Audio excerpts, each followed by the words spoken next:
우리는 지금 4개월 가까이 히브리서 11장에 있는 믿음장을 강의하고 있습니다. 믿음의 선배들의 모습을 살펴보고 있고, 히브리서 11장 1절에 믿음은 바라는 것들의 실상이요 보이지 않는 것들의 증거라는 믿음의 정의와 본질을 시작으로 해서 참 우리에게 참 많은 믿음의 영향력을 미쳤던 믿음의 사람들의 믿음의 모습을 하나하나 살펴보고 있습니다. 그런데 이제 그 믿음의 절정은 뭐냐 하면, 오늘 이제 보여주는 믿음이 그 믿음의 클라이막스입니다. 그래서 오늘 말씀 그리고 다음 말씀 이제 한 주 남았는데, 말씀이 이제 히브리서 11장 강의를 다 마치게 됩니다. 그런데 그동안 여러분들 이 믿음의 모습을 쭉 끌고 와서 이제 믿음의 클라이막스에서 믿음의, 우리에게 진정한 믿음의 진수를 보여주는데, 그것이 무엇이냐면 오늘 여러분 제목에 있는 것처럼 순교자의 믿음입니다. 여러분, 동전에 양면이 있는 것처럼 믿음에도 두 가지의 모습이 있습니다. 첫째는 정복자의 믿음이 있습니다. 지난주에 여러분과 함께 살펴봤던 정복자들의 믿음이 있고, 또 반면에 순교자의 믿음이 있습니다. 여러분, 정복자의 믿음은 무엇입니까? 믿음은 기적을 낳게 되고 불가능을 가능하게 하고 없는 것을 있게 하는 기적을 만들어냅니다. 예수 그리스도를 영접하게 되면 우리가 영생을 얻을 뿐만 아니라 이 땅 가운데 살아가는 동안에 그 믿음의 능력으로 이 놀라운 기적과 역사를 체험하는 삶을 살아갈 수 있습니다. 그러나 이것이 전부가 아닙니다. 믿음의 두 번째 단계가 있는데, 그것은 오히려 첫 번째와는 정반대의 것이에요.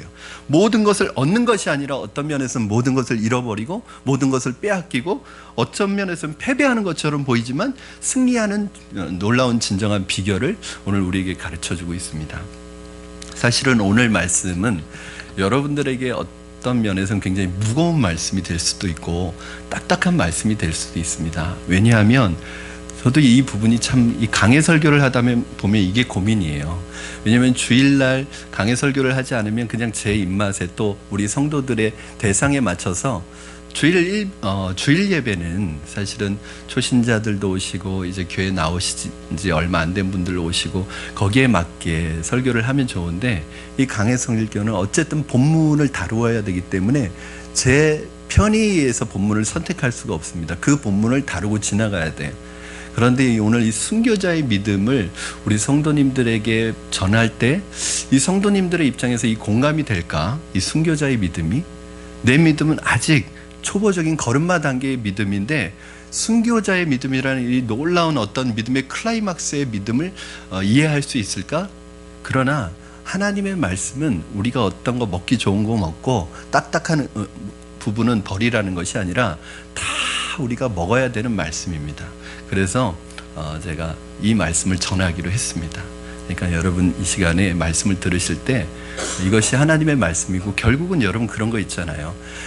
자녀가 아버지가 자녀에 대해서 거는 기대치가 있잖아요. 내 자녀가 지금 부족하고 내 자녀가 지금 어려움이 있다고 해서 그 자녀에 대해서 기대감을 갖지 않는 게 아니라 항상 기대치와 방향과 목적은 분명해야 돼요. 그렇죠? 우리가 주의를 성수하지 못할지라도 주의를 지켜야 된다는 이 원리는 있어야 돼요. 그래야지 그것이 방향과 원칙이죠. 내가 그걸 다 하지 못한다 할지라도 결국 우리의 믿음의 목적, 믿음의 방향, 이것은 여러분들이 하든 못하든 이거는 말해드려야 돼요. 그래야지 여러분들이 여기까지 나아갈 수 있지 않습니까? 오늘 저는 이 말씀을 준비하면서 언젠가 저에게 제 은사 되시는 목사님이 하셨던 질문이 생각났어요. 우리 저를 가르쳐 주셨던 목사님이 어떤 질문을 하셨냐면, 제가 전도사 때인데 김전도사는 순교할 수 있나? 그런 질문을 하시더라고요. 제가 머뭇거렸습니다. 빨리 대답을 하지 못했어요. 이유는 순교할 수 있습니다 하면 너무 교만한 것 같고, 왜냐하면 상황이 닥치지도 않았는데 제가 순교할 수 있을지 없을지 어떻게 알겠어요. 그렇죠? 물론 순교의 마음은 가지고 있지만 저는 개척할 때도 목숨을 내놓고 시작을 했고, 주님을 위해서 목숨을 바칠 각오는 언제든지 되어 있습니다. 그런데 이제 그렇게 말하면 교만하게 들릴 수 있을 것 같고, 또 못한다 그러면 또 믿음이 없는 것 같고, 머뭇머뭇거리고 있어서 여러분, 이럴 때는 항상 좋은 방법이 있습니다. 여러분, 난감한 질문을 하면 이렇게 대답하면 100점짜리 질문.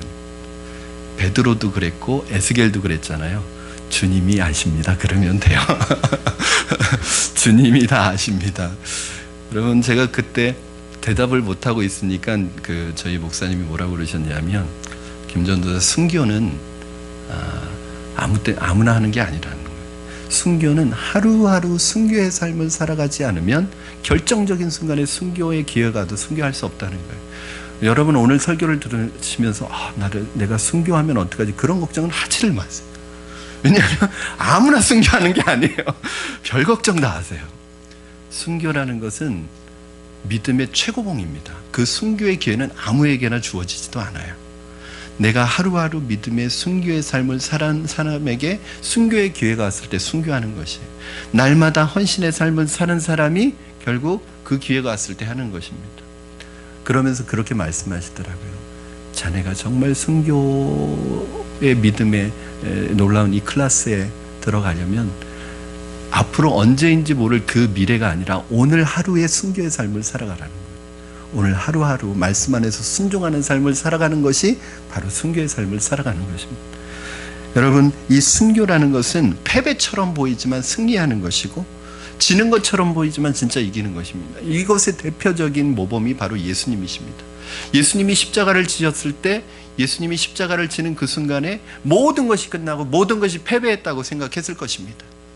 하나님이지만 하나님임을 포기하고 이 땅에 내려오셔서 인간의 모습으로, 종의 모습으로, 사랑의 모습으로 고난을 받으시고 십자가에 달려서 그 주님이 죽으실 때 모든 사람들은 이제 끝이라고 생각했을 것입니다. 패배라고 생각했을 것입니다. 그러나 예수님은 끝이 아니라 새로운 부활의 시작이었습니다. 예수님은 패배한 것이 아니라 진정한 승리를 이루시고 오늘날 놀라운 하나님의 부흥을, 복음의 부흥을 우리가 경험하고 있고, 저와 여러분이 이 복음을 듣고 있는 것입니다. 오늘 이 순교자의 믿음을 가지고 살아가는 사람들은 어떤 믿음인지를 여러분과 살펴보기를 원합니다. 그래서 이 순교의 믿음은 내가 노력한다고 되는 게 아닙니다. 여러분. 결과예요. 어떤 믿음의 근거에 의한 결과지 내가 순교자가 돼야겠다 이렇게 노력한다고 되는 게 아니에요. 그러면 여러분들이 이 부분을 붙들면 여러분들이 그러한 삶을 살아갈 수 있는 거예요. 그게 뭐냐? 순교자의 믿음. 어떤 믿음이었느냐? 바로 부활을 믿는 믿음이었습니다.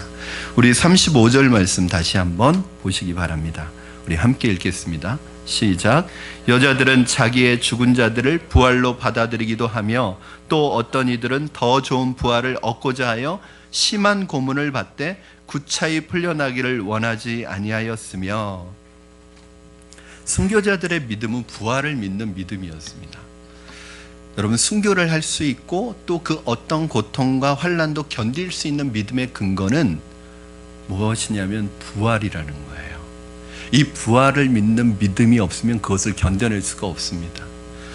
예수님께서 말씀하셨습니다. 나는 부활이요 생명이니 나를 믿는 자는 죽어도 살겠고 무릇 살아서 나를 믿는 자는 영원히 죽지 아니할 것이라고 말씀하셨습니다.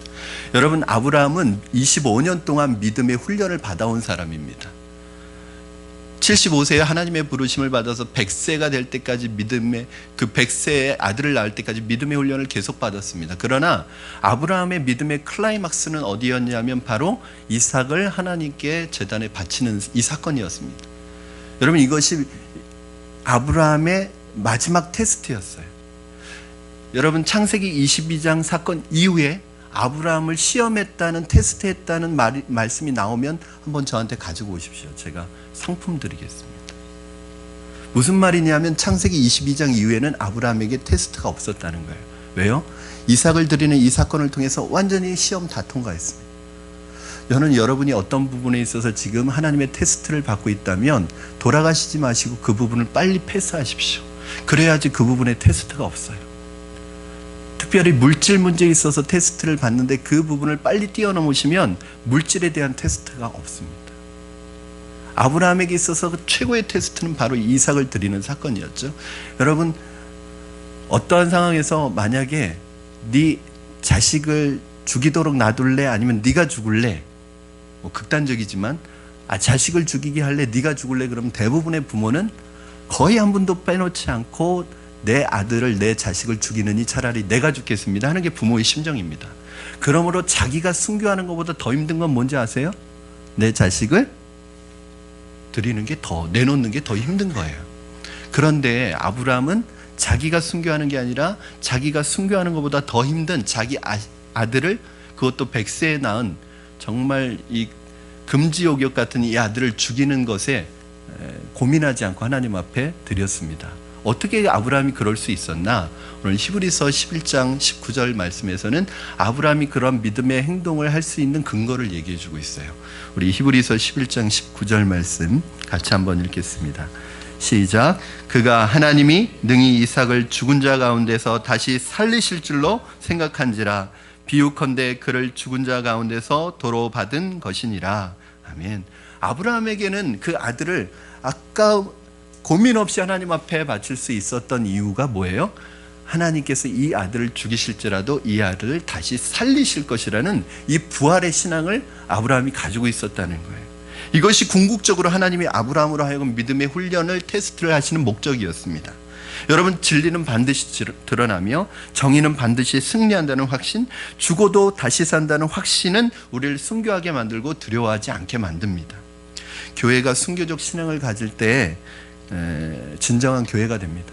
여러분 우리 믿음 성도들이 순교의 신앙을 마음 가운데 가질 때 진짜 믿음의 사람이 될 수 있습니다. 다 자기 병 낫기 위해서 신앙을 갖고 다 자기 사업 잘 되기 위해서 신앙을 갖는 건 가짜입니다. 물론 교회 처음 나올 때, 믿음이 없을 때, 교회 인도 받을 때는 그런 마음으로 나올 수는 있어요. 그러나 10년 신앙생활하고 20년 신앙생활하고 평생을 신앙생활 하는데도 여전히 내 신앙의 목적이 내 건강이고 내 사업이고 내 축복이라면 그 신앙은 진짜라고 보기 어렵습니다.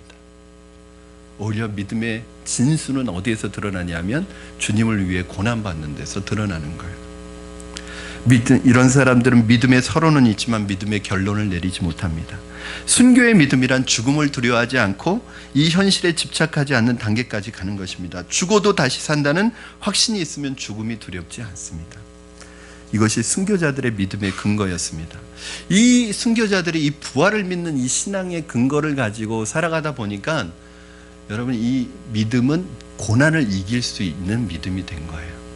여러분 지금 겪고 있는 어려움, 고난들, 때로는 주님 때문에 당하는 고난들 어떻게 이기실 수 있는지 아세요? 여러분 안에 부활의 믿음이 있어야 돼요. 여러분 제자들이요 3년 동안 예수님에게 제자 훈련 받았잖아요. 그런데도 예수님이 십자가에 못 박혀 죽으시리러, 고난받으시러 잡히시니까 자기들도 잡힐까봐 다 뿔뿔이 도망칩니다. 심지어는 예수님이 십자가에 달리시고 장사 지냈는데도 자기들도 동급으로 취급받고 자기들도 잡힐까봐 문 꽁꽁 걸어 잠그고 숨어서 지냅니다. 그런데 이 두려움 많던, 심지어는 그 수제자였던 베드로는 예수님을 3번이나 부인하고 저주합니다. 절대 그런 사람 모른다. 여러분, 그렇게 겁 많던 이 제자들이 어느 순간 밖으로 나와서 예수님을 전하기 시작합니다. 어떤 이유일까요? 부활의 주님을 만나고 나서입니다. 결국은 우리의 신앙을 신앙되게 하는 것은, 우리의 신앙에 역동성을 주는 것은 뭐냐면 여러분이 부활한 주님을 만나셔야 돼요. 부활 신앙을 가지셔야 돼요. 부활 신앙이 뭐죠? 뭐가 부활 신앙이죠? 진정한 믿음의 신앙은 부활 신앙입니다. 예수 그리스도의 어떤 성도들은 보면 예수님의 죽음, 십자가에만 머물러 있는 사람이 있어요. 여러분, 만약에 우리가 늘 주님의 죽음만 생각하면 어떠냐면 교회는 늘 장례식이어야 됩니다. 장례식 분위기여야 됩니다. 늘 슬퍼야 됩니다. 예수님 십자가 때문에. 여러분, 그러나 그렇지 않잖아요. 여러분, 오늘 주일날 예배당에 나와서 예배 드리는데 이 주일이 무슨 날이에요? 예수님이 부활하신 날이잖아요. 안식 후 첫날 부활하셨잖아요. 즉 안식일은 토요일인데 안식 후 첫날 주일날 부활하셔서 우리는 그 날을 기념해서 매 주일날 모여서 예배하는 거예요. 그러면 1년에 한 번 부활절이란 절기가 있지만 더 넓은 범위에서 말하면 우리는 매 주일이 부활절인 거예요. 여러분, 매 주일이 부활하신 주님의 그 은혜와 감격과 기쁨을 누리는 자리예요.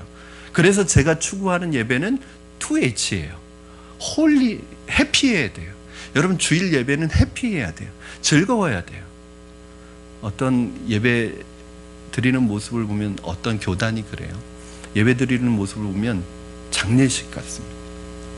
그냥 앉아있는 것만으로도 그냥 무거워요. 앉아있는 것만으로도 막 마음이 다운됩니다. 그러나 주일날은 기쁨, 축제예요. 축제. 주님의 부활하심을 매주 우리가 감격하고 기뻐하고 찬양하는 거예요. 그러나 기뻐해야 된다고 예배가 경박스러우면 안 됩니다. 뭐가 있어야 되냐면 홀리가 있어야 돼요. 거룩함이 있어야 돼요. 그러니까 예배에 해피함도 있어야 되지만 거룩함이 있어야 돼요. 이게 진짜 예배 아니겠습니까?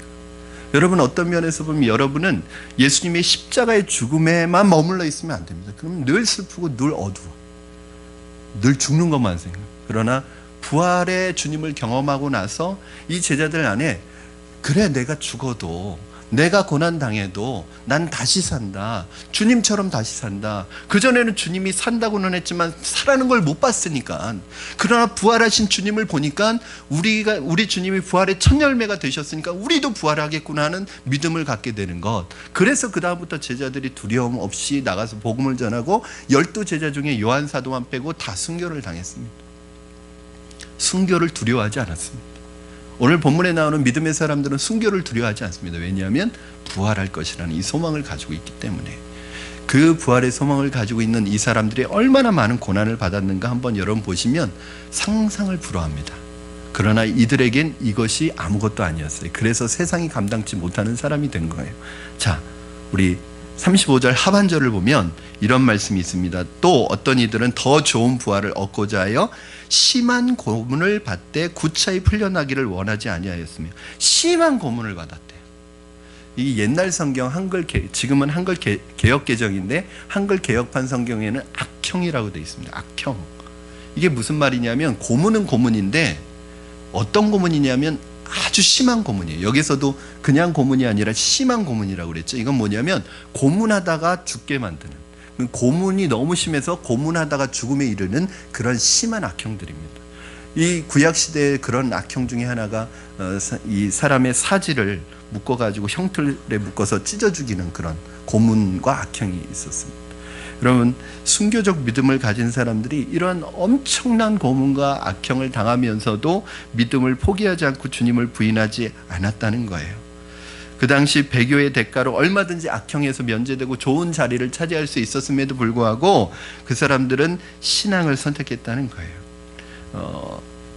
유명한 그 순교자 중에 AD 155년경에 그 순교자 중에 폴리갑이라는 순교자가 있습니다. 이 폴리갑은 요한 사도의 제자예요. 그러니까 속사도로 갑니다. 사도들의 제자를 속사도로 가는데 그 요한 사도의 제자였습니다. 너무 믿음이 훌륭한 이 사람이 로마 총독에 의해서 또 이교도들에 의해서 잡혀가지고 원형 경기장에서 이제 사자의 밥이 될 그런 순간이었습니다. 그때 이제 마지막으로 이 로마 총독이 질문을 합니다. 지금이라도 네가 예수를 부인하고 네가 믿는 그 주를 부인하고 로마 황제를 신으로 너의 주로 섬기겠다고 말하면 이 형을 면하게 해주고 너에게 높은 관직을 주겠다고 그렇게 회유를 했습니다. 그때 이 폴리갑이라는 사람의 한 말이 지금까지도 교회사 속에 너무너무 위대한 명으로 흘러내려옵니다.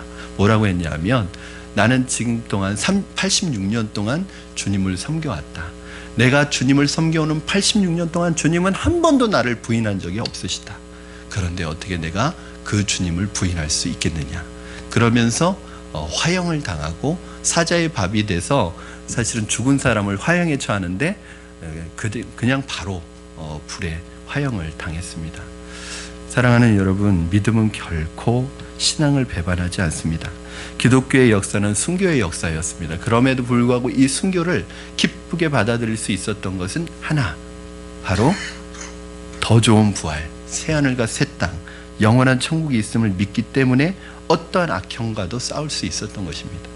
여러분, 36절 한번 보시면 더 그 이후에 다른 고난들이 나옵니다. 우리 36절 말씀 여러분 한번 읽어주시면 감사하겠습니다. 시작.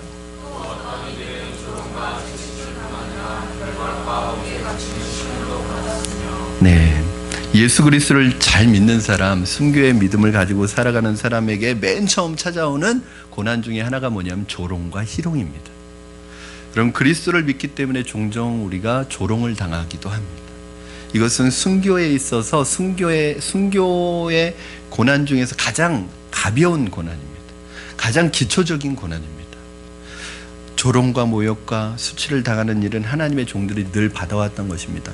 예레미야 선지자가 역대하 36장 16절에 보면 예레미야 선지자가 하나님의 말씀을 전하는데 조롱받는 얘기가 나오고, 예레미야 20장 7절 8절 말씀에 보면 그때 이제 조롱받는 것에 대해서 예레미야가 고백하는 내용이 있어요. 우리 한번 예레미야 20장 7절 8절 말씀 여러분 같이 한번 읽어보시겠습니다. 시작. 여호와여, 주께서 나를 권유하심으로 내가 그 권유를 받았사오며 주께서 나보다 강하사 이기셨으므로 내가 조롱거리가 되니 사람마다 종일토록 나를 조롱하나이다. 내가 말할 때마다 외치며 파멸과 멸망을 선포함으로 여호와의 말씀으로 말미암아 내가 종일토록 치욕과 모욕거리가 됨이니라. 예레미야는 하나님의 부르심을 받아서 하나님의 권유 때문에, 하나님 부르심 때문에 선지자가 되어서 말씀을 전하는데 환영을 받고 축복을 받고 탄탄대로가 열리는 게 아니라 조롱을 받는 거예요. 하나님의 심판의 메시지를 전할 때마다, 여러분 심판의 메시지 누가 좋아합니까? 망한다는데. 좀 거짓 선지자들은 잘 된다, 너 잘 될 거야, 죄 지어도 괜찮아, 잘 돼, 하나님이 우리를 지켜주실 거야, 이렇게 계속 얘기하는데 예레미야는 계속 이 나라가 망할 것이라고, 바벨론에 항복하라고 계속 그 메시지를 전해주니 누가 좋아하겠어요? 그러니까 조롱과 치욕거리가 되는 거예요. 사랑하는 성도 여러분, 예수님 믿는 것 때문에, 믿음 때문에 조롱당해 본 적이 있으십니까? 치욕과 모욕적인 말을 들어본 적이 있으십니까? 예수님 믿는다는 것 때문에 주먹질 당하고 뺨 맞아 본 적이 있으십니까? 그러면 그 신앙은 진짜입니다. 여러분, 여러분이 예수를 진짜로 믿으면 이 조롱과 모욕을 받게 되어 있습니다. 특별히 이 조롱과 모욕을 먼데 있는 사람이 하는 게 아니라 나의 가장 가까운 데 있는 사람이 나를 조롱하고 모욕할 때가 많이 있단 말이에요. 심지어는 가족이 나를 조롱합니다. 내가 예수님 믿는 것 때문에 가족이 나를 조롱하고, 남편이 나를 조롱하고, 아내가 나를 조롱할 수 있어요. 여러분, 우리가 믿는 믿음 때문에 남자분들은 군대 가서 다 경험해 오시지 않으셨습니까? 그렇죠? 내가 믿는 이 믿음 때문에, 믿음 지키려고, 우리 감독님 앞으로 여기 앞에 빈자리가 많이 있습니다. 왜냐하면 우리 감독님이 키가 크셔서 거기 앉으시면 뒷사람들이 안 보이시면 이쪽 앞으로 오세요. 괜찮아요. 네. 그래서 우리 다음부터는 좀 자리 배치를 앞쪽부터 좀 이렇게 해주세요. 늦게 오시는 분들이 좀 뒤에 앉을 수 있도록. 네. 제일 좋은 자리에 앉으셨습니다. 네. 여러분, 제가 무슨 말 했죠? 네. 제가 무슨 말 했죠? 남자들은 그 군대에서 이런 걸 다 경험하지 않습니까? 근데 믿음 때문에 뺨 맞아보기도 하고, 그 하이바로 좀 머리도 맞아보기도 하고, 며칠 동안 그것 때문에, 교회 간 것 때문에, 왜냐하면 제가 간 부대는 교회 다니는 사람이 없었으니까 교회 혼자 간 것 때문에 며칠 동안 얼차려 받느라고 잠도 못 자보기도 하고, 여러분 그런 조롱과 그런 핍박과 이런 것을 여러분 당해 본 적이 있느냐는 것입니다. 우리 그리스도인들도 예수님 믿으면 조롱과 모욕을 당합니다. 자존심 상하는 일 많이 경험합니다. 그러나 조롱과 모욕이 예수님의 영광을 생각하면서 그것을 이겨내는 것이죠. 여러분, 오늘 본문에 보니까 세 번째로 채찍에 대해서 얘기하고 있는데, 채찍까지 맞았대요. 채찍이 뭐냐면 이 가죽끈인데, 이 가죽으로 된 것이 아니라 가죽끈 끝에 뭐가 달려있냐면 쇠붙이가 달려 있어서 이 채찍으로 때릴 때마다 그 쇠붙이가 이 살을 파내는 거예요. 살갗을 도려내는 거예요. 그러면 얼마나 고통스러운, 그래서 엄청난 공포로 몰아넣는 것이 이 채찍이거든요. 근데 예수님께서 십자가에 달리시기 전에 채찍질을 당하셨어요. 패션 오브 크라이스트라는 이 영화를 보면은 예수님이 채찍질 당한, 아직 십자가도 지시지 않고 아무것 십자가를 지고 가시지도 않고 십자가에 달리시지도 않았는데 이 채찍질 당한 모습을 보면 온몸이 피로 물들어 있잖아요. 그게 채찍이에요, 여러분. 우리는 지금 이런 육체적인 채찍은 당하지 않습니다. 그러나 내가 예수님을 바로 믿고 예수님을 바로 전하려고 하면은 이런 정신적인 채찍, 영적인 채찍들이 우리를 때릴 때가 많이 있습니다. 여러분, 이것이 있어야 믿음이 생깁니다. 이것이 있어야 믿음의 더 깊은 경지로 들어가게 됩니다. 여러 가지 사람들이 여러 가지 이유로 고난을 당합니다. 고문을 당합니다. 요즘에는 정치적인 이유로 민주화나 또 어떤 그 정의를 위해서 고문을 당하는 사람들이 있습니다. 여러분, 그러나 정치적인 이유로 당하는 고문을 순교라고 말하지는 않습니다. 바로 신앙 때문에, 예수님을 믿는 믿음 때문에, 하늘의 가치 때문에 당하는 고문을 순교라고 얘기하는 것입니다. 이 땅에 다른 이유로 고문당하는 사람들은 여전히 많아요. 우리나라에도 그렇습니다. 그러나 문제는 뭐냐면 예수님 믿는 것 때문에, 신앙 때문에 고난받는 사람들이 이제 더 이상 없다는 게 우리 교회의 가장 큰 위기입니다. 여러분, 예수님 믿기 때문에, 복음의 진리 때문에 고문당하는 일이 있어야 교회는 살아나는데요, 요즘 교회는 너무 편해졌습니다. 교회는 권력과 돈을 갖기 시작했습니다. 타락할 수밖에 없는 사인이 보이기 시작한 것입니다. 교회는 고난이 있어야 합니다. 정치적인 이유 때문이 아니라 예수님 때문에, 그분을 믿는 믿음 때문에 고난이 있어야 합니다. 그래야 교회가 살아납니다. 네 번째는 순교자들의 모습 가운데 오늘 본문에 보니까 결박. 이 결박이 뭐냐면 사슬이나 족쇄나 이러한 끈으로 사람을 묶는 거죠. 그러나 여러분, 믿음의 사람들은 끈으로 육체를 결박할 수는 있지만 그의 영혼을 결박할 수는 없습니다. 여러분, 이 로마 황제라는 최고의 권력을 가지고 예수 믿는 그 믿음의 사람들을 생명도 빼앗을 수 있어요. 건강도 빼앗을 수 있어요. 자유도 빼앗을 수 있어요. 그러나 그들의 마음은 빼앗을 수 없습니다. 그들의 믿음은 빼앗을 수 없습니다. 저는 여러분이 여러분의 마음을 빼앗기지 않기를 바랍니다. 여러분의 믿음을 빼앗기지 않기를 바랍니다. 빅터 프랭클이라는 사람이 뭐라고 했냐면, 그 유대인 수용소에 갇혀 있으면서 이 나치가 나의 건강과 나의 모든 것을 다 빼앗을 수 있지만 내 마음의 중심과 태도는 빼앗을 수 없다고 그렇게 얘기했습니다. 여러분, 이게 믿음이에요. 이 믿음을 가진 사람들을 결박하고 어디에 가뒀어요? 감옥에 가뒀다는 거예요. 옥에 가둬놨다는 거예요. 여러분, 지금 현대의 감옥과 고대의 감옥은 천지 차이입니다. 요즘 감옥은요, 시설이 좋아가지고요, 그리고 외국에 있는 요즘 감옥은요, 시설도 좋고 되게 인격적으로 대우해 줍니다. 그래서 이제 밖에서 할 일이 없고 또 먹을 게 없고 뭐 벌어서 할 일이 없는 사람들이 일부러 죄 지어 가지고 겨울 동안 감옥에 들어가서 쉬다가 이제 날 따뜻해지면 나오는 사람도 있대요. 왜냐하면 운동 다 시켜주죠.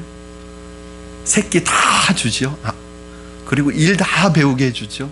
뭐 그런 데가 어디 있겠어요. 거기에다가 요즘에는 죄수들의 함부로 못 대하고 인격적으로 대해주니까 일부러 먹을 게 없어서 들어가는 사람도 있대요. 그러나 고대의 감옥은 그런 것이 아닙니다. 깜깜하고 햇빛이 들어오지 않고 습하고 모든 오물과 모든 벌레가 우글거리는 그곳이 바로 이 감옥이에요. 제가 아는 목사님 한 분이 성지순례를 갔다가 바울이 갇혔던 지하 감옥을 가봤대요. 그런데 감옥이 어떤 구조로 돼 있냐면 옆에 문이 있는 게 아니라 위에 문이 있었대요. 그래서 위에서 죄수를 끈을 매달아서 내린 다음에 위에서 문을 닫아버리면 햇빛도 안 들어오고 혼자서 절대 나갈 수 없는 그런 것이, 그리고 보면 그야말로 그러다가 병 걸려서 죽어도 아무도 모르는 그런 것이 감옥이었다는 거예요. 믿음의 사람들이 그 믿음 때문에 이런 곳에 갇혀서 그렇게 죽어간 사람들이 많이 있습니다. 그럼에도 불구하고 그 사람들이 그 죽음을 경험할 때 찬송을 부르면서 하늘나라에 갔어요. 사랑하는 여러분, 오늘 본문에 보니까 돌로 치는 고문도 있었습니다. 많은 믿음의 사람들이 돌 맞아 죽었습니다. 나봇이 이세벨에게, 스가랴 선지자가 말씀을 전하다가 돌 맞아 죽었고, 스데반 집사님이 복음을 전하다가 돌을 맞아서 죽었습니다. 오늘 본문에 보니까 더 끔찍한 것이 있는데 톱을 켜는 고문이 있어요. 톱으로 잘라서 죽이는 고문. 여러분, 이사야 선지자가 므낫세 왕 때 므낫세 왕에게 톱으로 잘려서 죽었다는 기록이 내려오고 있습니다. 이것이 바로 순교자들이 겪어야 했던 시험들입니다. 여러분, 이렇게 하면서까지 예수 믿어야 할 필요가 무엇이 있습니까? 이렇게까지 하면서 자기가 하나님을 부인하지 않고 하나님을 배반하지 않고 예수님을 부인하지 않아야 될 이유가 무엇입니까? 만약 우리 같으면 톱으로 켜는 고문은 고사하고 조금 조롱만 당해도 아마 마음이 상해서 교회 안 나올 텐데, 우리는 좀 누가 섭섭하게 하고 오해를 하고 섭섭한 소리만 해도 벌쩍벌쩍 뛰면서 교회 안 나간다고 할 텐데, 그런 믿음을 가지고 여러분 무엇을 이기고 누구를 이기고 세상을 어떻게 이기고 어떻게 세상을 변화시키는 믿음을 가질 수 있겠습니까? 그러니까 결론적으로 38절에 가면 이 고난을 이길 수 있는 믿음도 부활을 믿는 신앙에 서고, 이 고난을 이긴 사람들이 세상을 이기는 거예요. 여러분, 그 당시에 크리스찬이 1%밖에 되지 않았던 이 1%의 크리스찬이 로마 제국을 삼켜버렸습니다. 세상을 이겨버렸어요. 오늘날 우리 한국교회 크리스찬이 25%, 지금은 20%로 떨어졌다고 해요. 20%나 되는데도 이 세상을 변화시키지 못하는 이유는 뭐예요? 이 믿음이 없어서 그래요. 다 자기 편하려고 신앙생활하죠. 다 자기 복 받으려고 신앙생활하죠. 내 사업 잘 되려고 신앙생활하죠. 신앙생활이 철저히 내 중심이고 나를 위해서 신앙생활하니 10년, 20년, 30년 평생을 신앙생활해도 여전히 영적으로는 어린아이 같은 신앙생활에서 벗어나지를 못하는 거예요. 요즘 기독교는 종교적 사치로 변해버리고 말았습니다. 다 기분 좋게 해주고 잘해주면서 하나의 좋은 말만 듣는 장소 외에는 무슨 의미가 있습니까? 교회 오면 좋은 말 듣고 잘했다는 칭찬 듣고 격려만 듣고, 정말 들어야 될 말들은 교회에서 못합니다. 이제 그래서 사람들에게는 연극 보러 극장 가는 사람들과 다를 게 없습니다. 극장에 연극 보러 가고 영화 보러 가는 사람들이 무슨 책임이 있습니까? 아무 책임지지 않습니다. 그냥 내 돈 내고 돈 주고 영화 한 편 보고 연극 한 편 보고 오는데 무슨 책임이 있습니까? 그럼 교회에 대해서 아무 책임을 지지 않으려고 합니다. 일을 맡겨도 안 하려고 하고 모든 것을 다 귀찮아합니다. 그냥 조용히 왔다가 조용히 예배드리고 헌금 드리고 그냥 영화 한 편, 연극 한 편 보는 것처럼 예배를 구경하고 가는 사람들이 한국 교회는 많습니다. 특히 대형 교회는 많습니다. 우리 교회는 없습니다. 왜냐하면 이렇게 작은 교회에 무슨 그런 분들이 있겠어요. 그런 분들은 다 제가 눈에 딱 이렇게 해놨다가 제가 다 또 섬기는 부분이 있습니다. 여러분, 그냥 벌 받을까봐 안 나오지는 않지만 교회 와서 잠깐 예배드리고 가는 정도의 신앙을 가지고 어떻게 이 세상을 우리가 변화시킬 수 있겠습니까?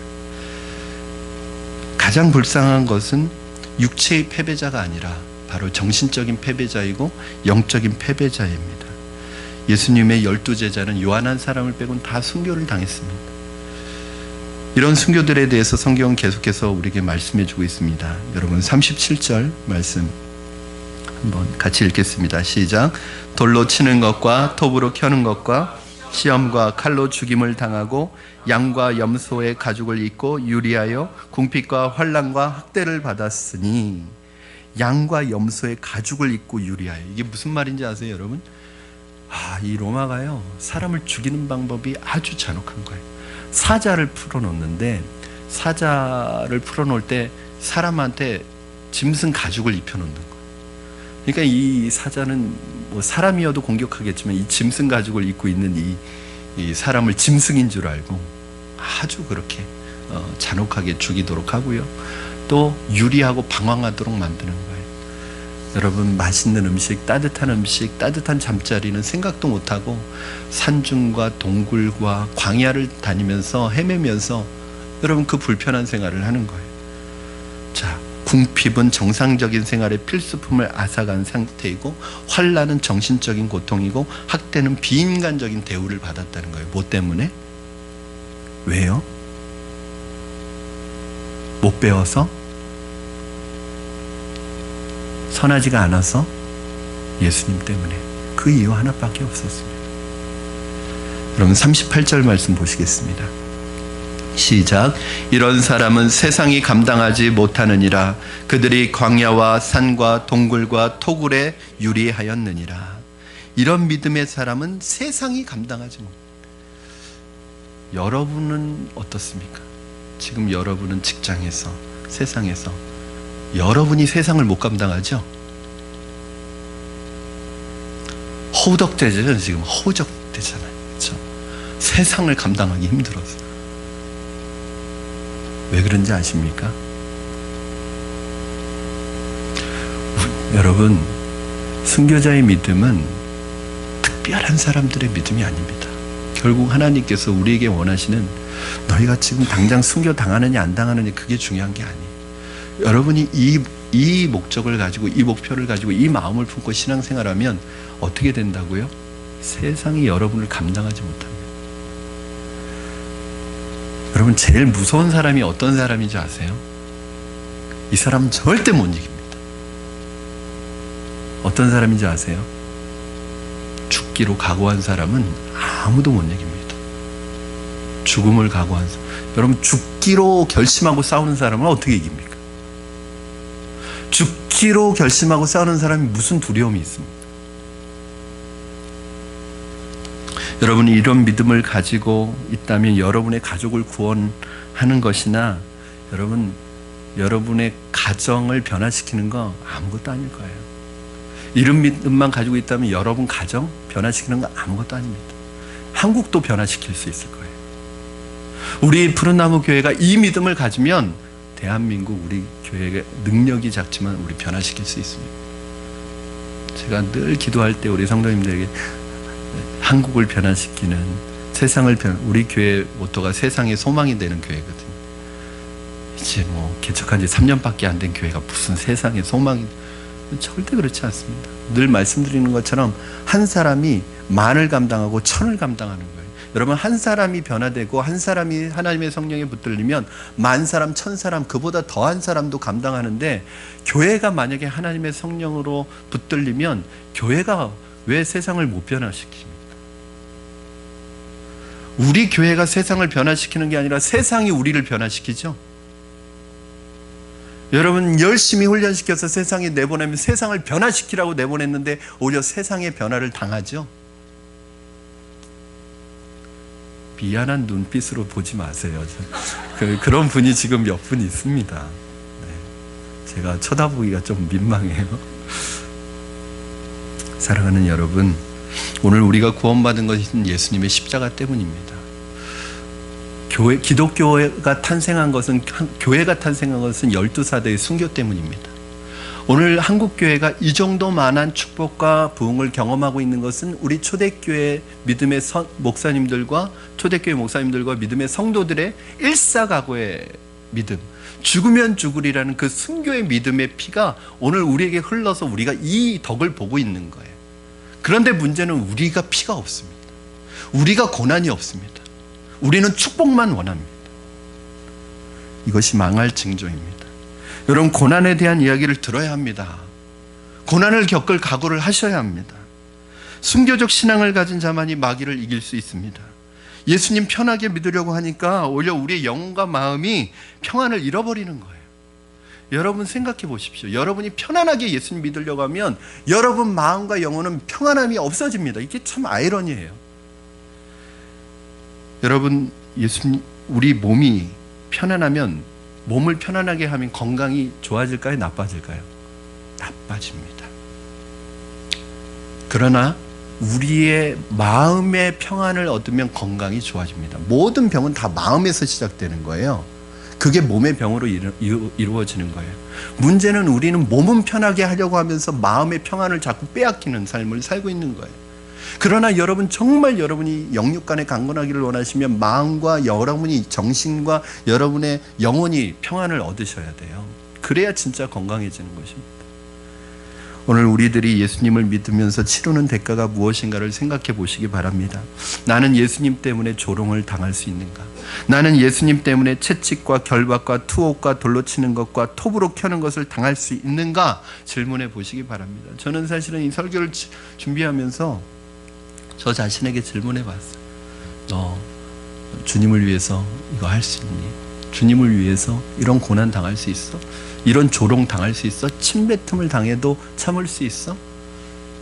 어떠한 고난을 당해도 이겨낼 수 있어? 제 자신부터가 돌아봐지는 거예요.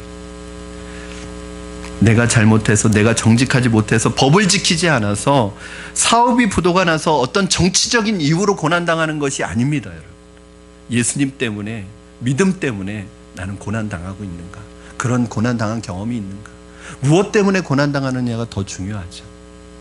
여러분 세상 사람들도 자신의 신념 때문에, 자기가 옳다고 여기는 것을 위해서 목숨을 버리고 자신의 신념 때문에 자신의 모든 것을 버리는데, 여러분 이거 우리 믿는 사람이 오히려 이 세상에 자기 신념 가지고 살아가는 사람보다 못하다면, 여러분 우리가 가지고 있는 그 믿음과 하늘의 소망이 진짜냐는 거예요.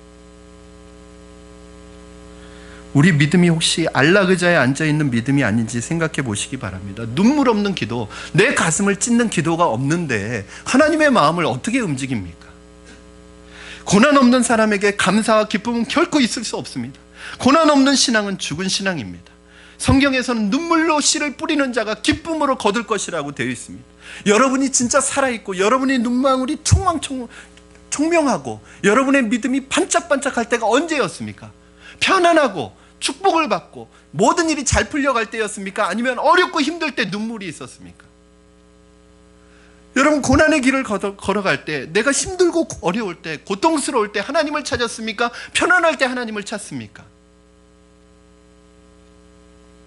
가장 무서운 적은 안일과 나태에 빠지는 것입니다. 반드시 우상숭배로 가게 되어 있고, 우상숭배라는 건 다른 신을 섬기는 게 아니에요. 하나님을 의지하는 것보다 더 의지하는 것이 많아진다는 거예요. 돈을 의지하고 명예를 의지하고 인기를 의지하고 편안함을 의지하고 이 세상에서의 성공을 의지하고, 그러다 보니까 사람을 의지하고, 이게 우상숭배예요. 이 우상숭배로 빠지게 되면은 원망과 불평이 나타나게 되어 있습니다. 원망과 불평이 나타나면 그 사람은 세상에 마귀에게 벌써 먹힌 거예요. 저는 한국교회의 가장 큰 위기는 안일과 나태라고 생각합니다. 내 눈물, 내 고통, 내 아픔, 내 순교적 태도가 없이 만들어진 것은 하나도 남는 거 없습니다. 여러분이 눈물 흘리지 않고, 여러분이 고통당하지 않고, 아픔을 겪지 않고 쌓아놓은 것은 나중에 다 무너집니다. 여러분 편안하게 신앙생활 하려고 하지 마세요. 편안하게 묻어가려고 하지 마세요. 편안하게 신앙생활 하려고 하면 얻는 게 아니라 다 뺏깁니다. 말씀을 정리합니다. 내 눈물이 있어야 하고, 내 고난이 있어야 하고, 내 찢어지는 아픔이 있어야 합니다. 그것을 통해서 이루어진 것만이 진짜로 우리에게 남는 것입니다. 그것이 기적을 일으키는 것입니다. 나만 편안하게 아무 문제 없이 살면 모든 게 좋은 그런 교회와 성도가 아니라, 스스로 고난을 선택하고 스스로 편안함을 버리고 좁은 길 가는 그런 교회와 성도가 되시기를, 또 부족한 종이 되기를 주님의 이름으로 축원합니다. 이 귀한 순교자들의 믿음의 피가 오늘 여러분의 영혼에 흐를 수 있기를 주님의 이름으로 축원합니다. 우리 이 시간에 함께 찬양하고 기도했으면 좋겠습니다. 여러분, 주님 다시 오시는 그날까지 하나님께서 우리에게 원하시는 것은 세상의 길, 넓은 길, 편안한 길, 남들이 다 가는 길, 그런 길을 가라고 말씀하시지 않았습니다. 바로 주님 믿는 믿음 때문에 때로는 고난의 길, 좁은 길, 십자가의 길을 가는 것이 주님을 닮아가는 길이라고 말씀하셨습니다. 여러분, 이 세상에서의 삶이 다가 아닙니다. 만약에 이 세상에서의 삶이 다라면 우리는 가장 불쌍한 사람입니다. 우리는 이 세상을 위해서 사는 사람이 아니라 영원한 하늘나라의 소망을 가지고 사는 사람이기 때문에 이 세상에서 절제하고 우리의 것을 포기할 수 있는 것입니다. 이 시간에 우리 찬양 드리시면서 우리의 믿음의 고백으로 주님 다시 오실 그때까지 하나님 믿음으로 살겠습니다. 신앙을 지키겠습니다. 좁은 길 가겠습니다. 순교의 정신으로 살겠습니다. 그래서 이 세상이 감당하지 못하는 믿음의 사람이 되겠습니다. 그 마음으로 함께 찬양하시겠습니다.